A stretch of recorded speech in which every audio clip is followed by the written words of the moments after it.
Hello, my friends. Welcome to a very special traveling edition of Hello Garden. We are down here at Bauman Farms, just south of Portland in Oregon, and it is Gardenpalooza weekend. It is crazy, and I am so tickled to be here. I've already run into the Espoma folks, the Bailey's Nursery folks, of course, Janie and her husband and her mom and dad. Brian Bauman's here. It's gonna be incredible. So I'm gonna take you along on my day. We have things to see. We have tours to accomplish, tours at 1 o'clock, and I already have a shopping list going of annuals that I'm pulling in for container season. And I am like, oh, I'm very excited about a couple things I've already found. So I'm gonna show you that. Oh, and I'm gonna shop for a client because why not? Okay, let's do it. Bauman's actually does incredible pre-made hanging baskets, and they supply them both commercially as well as retail for all of you to come in and enjoy. Now, even if you don't live close to Bauman's, you can take so much inspiration from what Brian is pulling together. And this is what I love. I love seeing what he's pulling together because everyone's brain works differently, and he's gonna pull together combinations that I would have never thought of. And this one I love. It is so special. It is featuring the Amazonas plum cockatoo. Would you look at that sucker? And each one is a little bit different. Look at these ones over here. These ones are a little bit more open. And do you see how like roughly the edge gets? You've got that incredible deep purple veining. And then what he's done is he's played with another one of my favorites. This one is this Lascar deep purple verbena. And then he's brought in some scavola to keep it bright. I love a scavola. I feel like this is so underutilized. The other thing that he did is he brought in what's called Headliner Crystal Sky. Let me spin it around, see if I can show it to you. Okay, right here. This Headliner Crystal Sky is really sweet. She's spotted, she's interesting. I mean, what he's done is create like a dramatic basket. Now, if it was me and I wanted to kick it up a notch, I would throw in some Blackie sweet potato vine or even some chartreuse sweet potato vine. You could also throw in some dichondra for like extra like drama on drama. I mean, this color palette of florals is incredible. I think you can take this in 8 different directions. Also, if you're doing this in a pot, throw in a beautiful centerpiece. You could even do like a King Tut papyrus grass. That would be crazy good. You could put a phormium in here. You just take this inspiration. You take these colorways and then you just pivot depending on your own taste and aesthetic. I want to show you another one. This right here. Do you see this chocolate Lismachia, how it brings out all of these gorgeous tones? This is like, this is my jam. This is my jam. It's like a little bit moody, incredible texture. Like this is going to be so good. And you know what's interesting? I would have never put this little Calibrachoa in here, but for some reason, it's actually working to keep this from going too dark. I think the other thing you could do is you could totally play up texture and put like a fun sweet potato vine in here. Like this is good. We are in the Shade House, and this one actually really caught my eye when I was going through the greenhouses earlier. This incredible fuchsia. This is called Eruption, and there is something so incredible about this. It has the blooms of like a Gardenmeister or some of those more upright fuchsias or like the Firecracker, but it's in this cascading form. And then you get like a little bit of rock and roll with this dark stem. It is so good. And then they've paired it with an incredible coleus up here. That's more of an upright one. This one is Great Falls Iguazu. I hope I'm saying that right. And then, granted, this basket is still filling in, but look at this trailing begonia. I am a sucker for these super petaled begonias. It is so incredible. And then this is the other one that I love. This is a begonia I really love to use. It is, gosh, it's like peach something. It smells like heaven. It is absolutely delectable. Having this soft peach with this brighter impatiens, the chocolate Lismachia.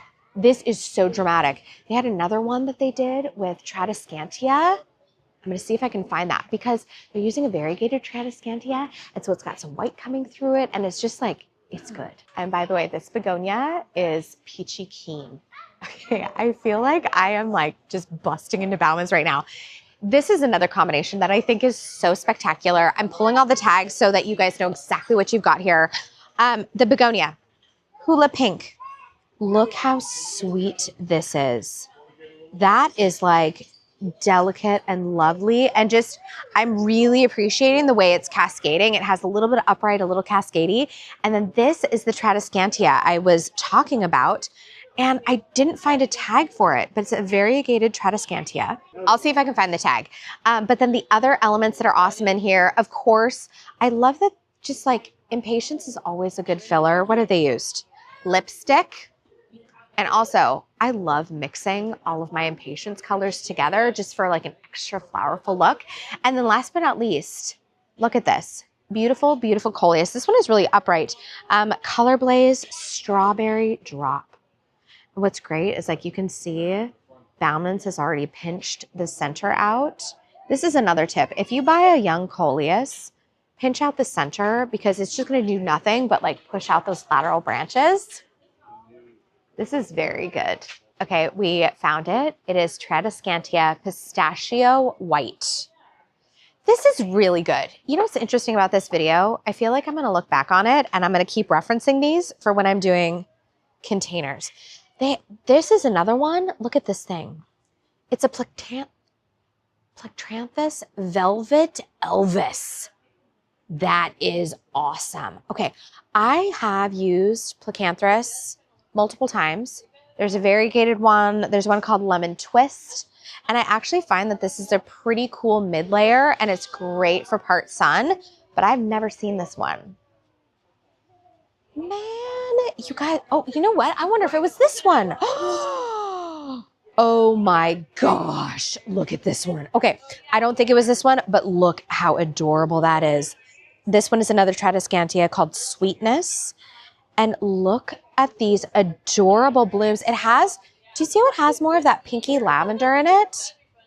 This is gorgeous. I'm telling you, when you're doing a shade garden, having things with like white variegation, it's so important because white glows in the shade.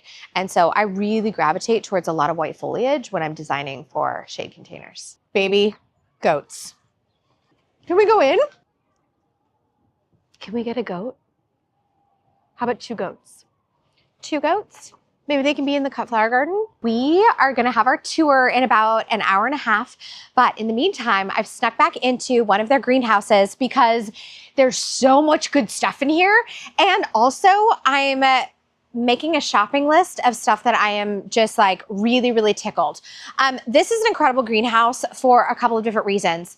Color, usability, selection. There's a few kind of stars of the show and I want to show you. I was in here earlier and I was like, how the heck are you getting all the way back there? Look at this system. It's so cool. Everything slides. Is that so good? And then you literally walk back and you guys, this is one of my favorites. It's a mango orange verbena. I use this in a ton of my work because I love a flower that gives you quite a bit of color variation within it. This looks so good with purple. It looks good with like a lot of deep raspberry tones. It looks good with like black mondo grass, black sweet potato vine. Very, very nice selection. And this is also where it's really fun to preview what they've got coming up, because I can use this in so many different arrangements. This skyscraper series of salvia, if you've never grown this before, this one is skyscraper orange. Some of my favorites are skyscraper purple, skyscraper pink. This orange is also fabulous. But the skyscraper series is really lovely as a centerpiece moment in a container. Love that. Okay, also how cool is that? These slide so nicely. So this is a euphorbia. This is a pink one though. This is starburst pink. First of all, these blooms are so delicate. Then you get this little mottled foliage situation going on, and everyone is a little bit different. This is really nice for a container when you need a little kind of like an airy element, you know, something that's just going to bring some lightness and beauty to it. This is such a good selection. I use this pink a lot.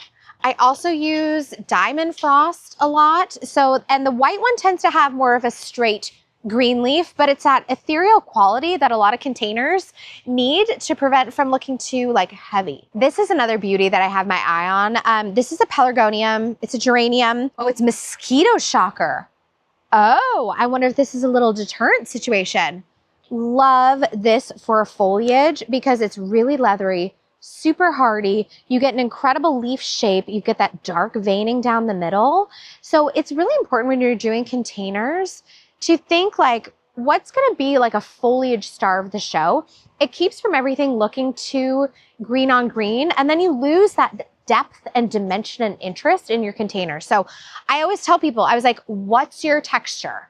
In fact, is that the Alternathera? Do you love how I'm like still working? I'm like, take that off the top. I've been low-key stocking this one. I've seen it out and I just want to play with it. This is an Alternathera. Speaking of texture bits, this one is called Plum Daddy, and I love this foliage, and it's a great alternative to if you like a lot of black accents. This one is a purple that has a lot of red in it, and I feel like you can play with a ton of different things.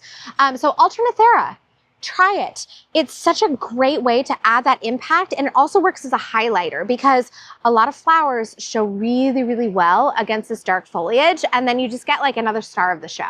We're getting bombed by someone really special. Turn around, Brian. It's Bauman! Okay, my friends, if you do not know this magical human, this is Brian Bauman. We met last year. Yep. It was my first time down here. Yep. And Brian owns Bauman Farms, which I kind of was like, okay, I'm going to go down and I'm going to see this garden center and da-da-da-da-da. But you, I think, are a rare breed of grower. Where are you going? And retail. Yeah. I am a rare breed. Not only is Brian a rare breed, but he is like an extra rare breed. Because a lot of times people, you don't have access to growers that direct retail, which also I think is reflected in his pricing because it's real good. Pricing, plant quality, yes. Plant selection. Yes. To me, I interact with all the customers. I have a fairly good sense on what people want, what works well for them, what makes them successful. It's not just about, I'm going to grow this and push it out. Yeah. I'm trying to find things that are going to work well for you. Yeah. I think the visibility from grower to retail is very key because a lot of times in our industry, you'll have amazing growers, but they're just shipping out. So they don't have, they're seeing orders come in from nurseries, but they're not getting that firsthand experience. Whereas you're like, you are very much boots on the ground. I am boots on the ground. That's a very good way. I need that on a t-shirt. Yeah, I am boots on the ground. What also is really amazing about you and your growing and all of that is I find that your consistency thank you. Is really good. It's so good. It's so good. So like for me, when I'm ordering in like pallets of plants, like they all come in on a rack. And sometimes when you're picking them out, it's like, oh, I have like 16 that look great and 2 on a flat that look like not great. Yeah. And I can't install that. But like you can't put that in a client's garden. And so that's lost space and lost revenue for me. And it doesn't happen very frequently, but so I'm actually, spoiler, I'm going to be bringing in product from Bauman's this year. So I'm literally curating my wish list right now as we're going through. So this is literally, it's so fun. Can I show you some of my favorites? Yes. Okay. I want to know. We're building the list. Okay. Oh, this is pretty. Look at it. So this is brand new. Okay. It has. I was touring a nursery. Yeah. And you know how it is. Like in the back of the nursery, you kind of go to the back, and there was this tray of starts that was just deep, dark purple foliage. Yeah. And it's not as purple right now, but during the winter time, it turns this really deep purple. So it's super hardy. Yeah. Has light purple foliage now, but this is stunning. Here, this is stunning. Go show Brian. Yeah. So this is a Delosperma Desert Dancers Purple. This is so good because normally the foliage is just kind of like meh. Yeah. And check out, this is the red version of it. That is beautiful. That is beautiful. Now, what's the hardiness on this? I think they're zone 7. Zone 7. So That's great. They should be fine for us. Yeah. Rock garden, right? Like really well-drained soil. The biggest probably challenge with them is rotting out. But so we're thinking like hell strip, sandy soil. Exactly. All of that. Yeah. Yep. I love this. This is really stunning because I feel like Delosperma, it's like it's ripe for an upgrade. Yes, exactly. Because they're really pretty. There's like the Wheels of Wonder series, which is great, but like I want foliage. I want interest. Because with Delosperma, like the flowers close on a cloudy day, they don't open. You don't see the flowers. So this way, when the foliage looks good, you get both. And mixing this with some chartreuse. Oh, yeah. Is like, that's so baller. Yeah. Because then they do nothing but like highlight each other. Yes, yes, I agree. You need to take one of those home. I probably do. Yes, I know you do. I do. I need a pile. I need a pile. This is a common theme with me, okay? Okay. I find things all over the place in random spots. Okay. This petunia, I was at a trial garden up in Washington, Marysville. Okay. Oh, cool. And they had one basket of this flower in the very back. And this is called Tea Flamingo. That's gorgeous. This is almost iridescent. There's a couple of things I like about it. See how it has almost like a chocolate throat to it? Yeah. And I think that pairs so well with a lot of foliage options and stuff that you can do with it. Yeah. It has a great habit to it.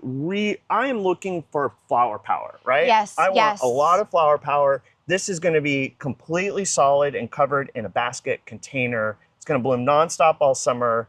It also has kind of a two-tone look to it, and that as the flowers come out, they have a really nice pink to them. And then as it ages, you get more of that beige look. It feels like it's probably self-cleaning. Yeah, yeah, and which you don't need to. This is a sterile variety. Okay. So deadheading it isn't going to make it bloom anymore. You just let this beauty go. This is fabulous. And this is one of those things where, like, for me, when I'm designing, I love to pop the throat. Yes. That's something very typical that you'll see me do in my work is I will pop that throat and pull it into a bunch of different colorways. This is good. It's being added to the list. Okay, I love this one. Isn't that pretty? This is so stinking good. A lot of times when you have really unique blossoms, sometimes the growth habit can be a little funky. Yes, it can be spotty. It can be spidery. It can it just doesn't do its thing. This one is okay though. Yeah. And you saw it in the basket. Yes. In fact, I'll show you some other containers of it later. It's very mounding. I really like to pair it. We'll go find it. There's a new ageratum that's called Monarch's Promise. Okay. It's brand new. It kind of has a mounding trailing habit. It has this really pretty blue flowers that monarch butterflies really like. And pairs just beautifully with this one. I love it.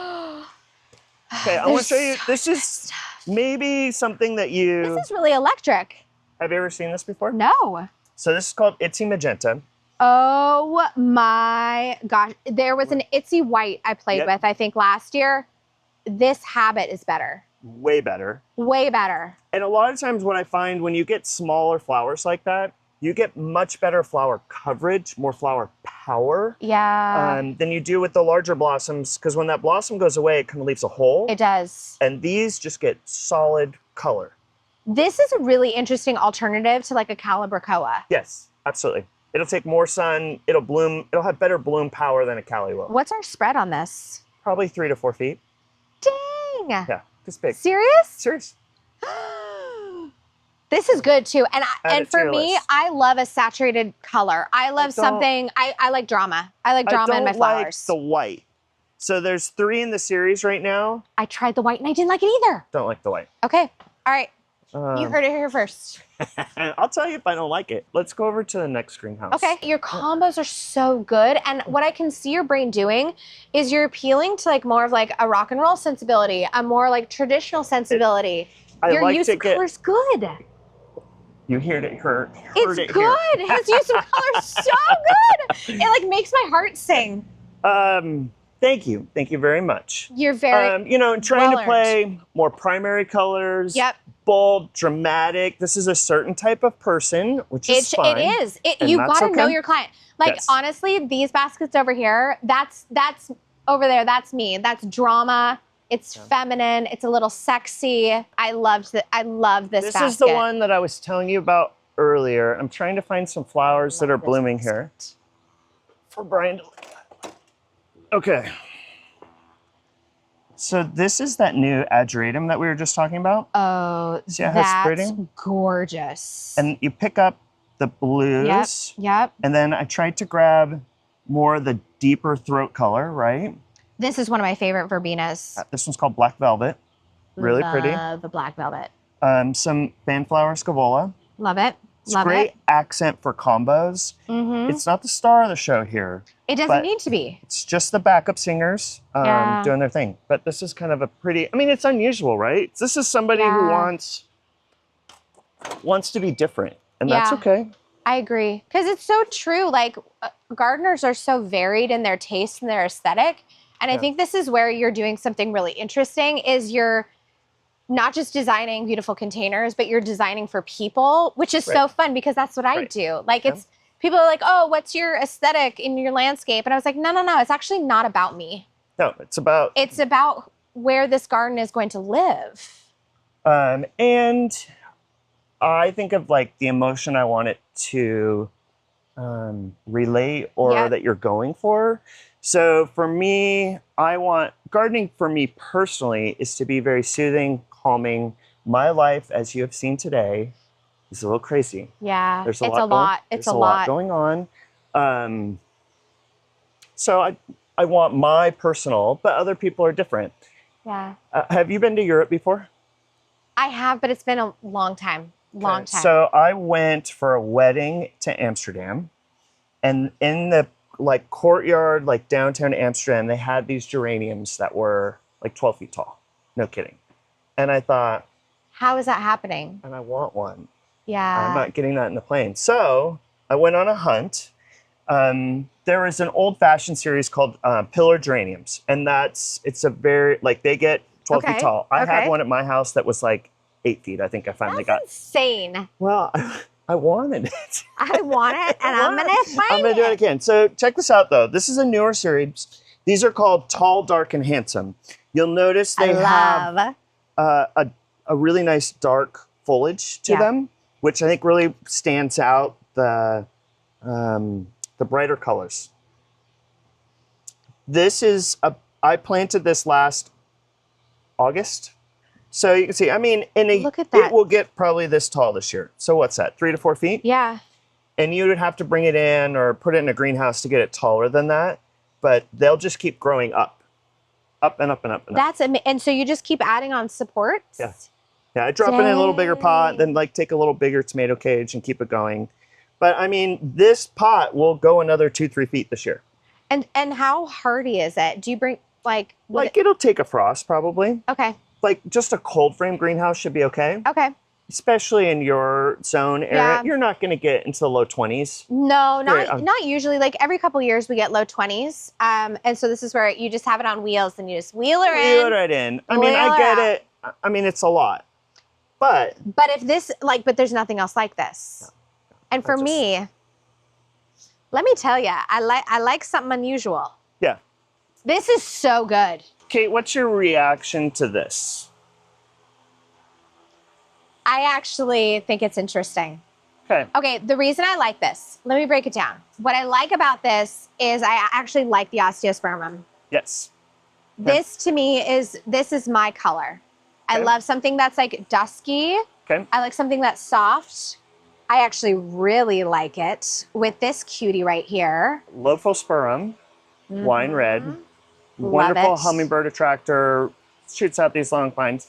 This would be hard for me, personally, to design this. So one of the things I really like to do is we do custom baskets for people. Okay. And this was actually one of our employees last year, custom design.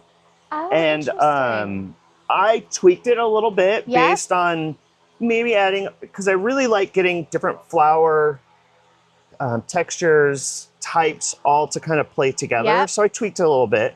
I added the lophos in here. I think this that yellow makes a difference. petunia is great. This little pink, this is called Heartbeat. That's really cool. She had these two and this osteo, and I wanted to punch it up a little bit. So I added a Cali. Yep. I added the lophos because I want to mix those textures and combos, but I mean, if I was to do something in this one, I would want to cool it down a little bit. Okay. I always like to add like a cool color to my baskets because sometimes they can almost get a little too hot. Yes. No, it's a great way to look at that. A dichondra. Oh, there you go. Okay. I wouldn't be mad at like a dark sweet potato to give it a little bit of like drama and depth. Okay. To bring some like deep purple into it. So if I was to rock and roll it, I would bring in dark. I'm not done with you yet. Oh. Keep coming this way. All right, so this is an interesting combo that I'm trying this year, and I'm digging it. Oh yeah, interesting. So this is that tea flamingo that we talked about. Love it. Okay, this is smoky indigo, Super Tuny Mini Vista Indigo. Okay. And this is Autumn Mystery. Love. And I really loved this. Yep. But I thought it might be just a little too dark. This one? Which one? This one or that one? Just these two together. Oh, yeah. So to pop it with something? Yes. So I added the tea flamingo just to warm it up, like you were saying. Yep. Because sometimes I think maybe this is just a little too masculine almost. Yeah. And I can very much see how that can be a little bit too masculine but I'm really loving the dark foliage. I mean, this is kind of a drama container. Yes. This is definitely, I want to be a little different. I want to show some artistic kind of flair. But you could also go with a much lighter pink. Yeah. To like really like get hyper femme and create a little bit more tension. And I'm wondering so with a lot of petunias, when we have cool nights and lower light temperatures, they're a little darker. And as we warm up in the summer, night temperatures get warmer, the flower color will fade to a lighter color. Yeah. So I'm wondering, I'll take your picture later. Will it fade out? I think so. Cool. Okay. I'll take your picture later. Okay. We'll chat about it. I was actually just saying this earlier. I love looking at what other people plant because it gives me so many ideas because I'm not inside your brain. Right. But when I see a planting that you've done, I can like tap into it. Loved this. Loved it. It's, again, It's maybe so a little. tonal. Yes. It's very kind of, it's a little monochromatic. I'm kind of telling one particular story, right? Yeah. But you're telling it well. Thank you. You're telling it well. This is a you can get some veining in some petunias. This is from a headliner series, but that dark center. Yeah. The headliner series is good. Yeah. I love a dark veining. I just think it's so interesting. This was an interesting petunia. So out of all of our trial plants last year, this is a petunia that's called Painted Love. Oh. And because you can kind of see the little hearts kind of in the middle. But I had a hard time. You've got dark purple, kind of a light pink throat. You have white. There's a lot going on in that flower. Yep. So what do you pair with it? So I went with this dark purple Tradescantia to kind of, I think that's a nice contrast. Yeah, you go with texture. There's a white Thunbergia. Oh, I love it. So I got purple and the white pulling in. Great. And then this is Tiara Pink. So again, it kind of has that kind of white. Yeah, it echoes a little bit. But it's not a home run. Okay. I think I need something besides this to pair with this next year. I'm loving this combination. I love the Tradescantia. I'm with you though. I think the Tiara Pink, it just like, we need another flower shape maybe. Yeah. And maybe it's just too similar. I think so. Yeah. Yeah. It's going to be fabulous, but can we do better? Like you're like me. It's like, how do we do better? How do we create something more interesting? How do I push myself this year? Some of these combos I've had for years. Others like I change out all the time. Yeah. So it's always evaluating. I take lots of photos. Yeah. And kind of flip through them later to see. Like maybe it's like a white Scaevola. Yeah. I don't know. Okay. Well, let's think about it. Mystery abounds. If anyone has a suggestion, type it in the comments. Let us know what you think. I love this. I love crowdsourcing ideas because it's like you never know what someone's going to think up in their brain. So these are all full sun, much sun as possible. And I think that's a mistake people make with petunia baskets a lot. Full sun, hot as can be. Do not shy away from the sun with these. Yeah, absolutely. But I have some shade combos I've been working on. Okay, show me shade. I love a shade. Let's go. Brian, are you ready? Ready. Okay. This is my shade house. This is one of the first houses that we built that was our first production house. And the cloth in here has gotten a little bit older, so it doesn't let in as much light. So shade combos are something I've spent a lot of time working on, and I have a lot to learn. I'm always tweaking these. Some of them are like standout winners that work all the time. White and silver is really easy for shade. Yep. Brightens it up, looks good. But I like to do some other fun things. So oh yeah, if you're not using autumnal fuchsia, yeah, get with the program. One thing that, again, with this fuchsia, do not be afraid to pinch it. Agreed. It's really, because your new growth is where, I got purple fingers, but new growth is where you're getting all your color. So when you're at home, just every once in a while, give it a little touch. It's going to shoot out, be a lot fuller. That particular fuchsia likes it a lot. And then again, you're mixing colors, textures, just like we were talking about. Yep. So we have a New Guinea impatient here that's red. We've got a nice kind of fiery red coleus that's going to mimic the color pattern with the autumn bulb. I have a smaller impatient in here, similar but different flower size. Yes. To try and mix everything together. And I am never afraid to mix my impatiens. Just by the by, yes, you can mix impatiens. You don't have to choose one or the other. I like a smorgasbord. So begonias are really tough for me. Oh, they are. To find a begonia that works in a shade combo, because they have different growth. When you're mixing all those things together, they do not grow at the same rate. And finding one that works, blooms, because they're really going to give you bloom power, right? Yeah. So I try lots of different ones. This is canary wings. Canary wings, dragon wings. Yes. My goodness. So canary wings is much more compact than a typical dragon wing, because a typical dragon wing begonia in here is going to get too big. Yes. So canary wings works good. Also, bonus point, foliage is bright and yummy and glossy. Yeah. So this is a new series. These are called hulas. I already Googled this basket. I am obsessed with it. I am obsessed with this delicate flower. See how well it's branched in there? It is. You've got a lot of flower power. Again, we were talking about Tradescantius earlier. This is Sauna, great one. We got Impatience in here, Coleus. I love that dark, just saturated lipstick pink. That's what it's so called. Good. I want to show you one behind you over here. Everyone has been talking about this one. This is... Oh, this is so yummy. You guys, this is so yummy. I am obsessed. I think Claudia walked home with some of these yesterday. I am obsessed with this. Again, we're working on colors and textures, right? So Wisteria Double Impatient. This is Turina Violet. Yep. Tricolor Ipomia Potato Vine. Is that all that's... Oh, and another Tradescantia. This one's called Nanook. I want to order all of these. Okay. You send them all to my house. I love this because that is, and also the variegated sweet potato, you don't see it a lot. No. And also, and it's great. It's not as vigorous as the other sweet potatoes, which I like, because the other ones will take over a basket. How does it do in more sun conditions? It's a good question. I don't think it would take as much sun as the traditional variety. Are you familiar with this fuchsia? I'm trying to find one I really like, but... Okay, you are singing my song, Eruption. Yes. I just learned about this fuchsia. This is also on my order list. I'm obsessed with it. So pretty, right? It's like a trailing Gardenmeister. That is exactly what I said.